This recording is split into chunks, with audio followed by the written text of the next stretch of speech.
Hello everyone, welcome back to Guide to Everything. In today's video, I'm going to show you on how you can set up automatic investments in Fidelity. Now I am inside the official article or instructions of Fidelity on their application.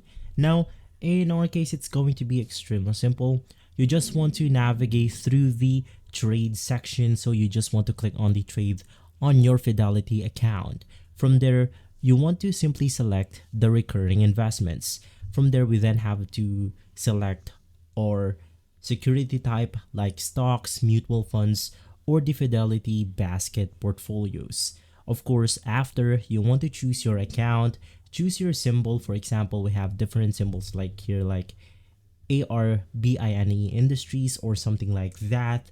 From there, you then want to enter the amount that you want to invest. For example, let's say that you want to invest something like $20 per month. So you want to enter $20 on the amount right here. Now you can do this for multiple symbols if you want to, or multiple companies. And from there, you then want to simply enter the frequency like weekly, every 2 weeks, or monthly. From there, you then want to choose where the money is coming from. So this is going to be from which bank account. Click on the preview button and it will give you the entire breakdown of your recurring investment setup. Just click on confirm after making sure that the investment or the recurring investment works for you, and from there you should be good to go. If this video has been helpful, leave a like, subscribe, and follow Guide to Everything for more videos like this. Thanks for watching.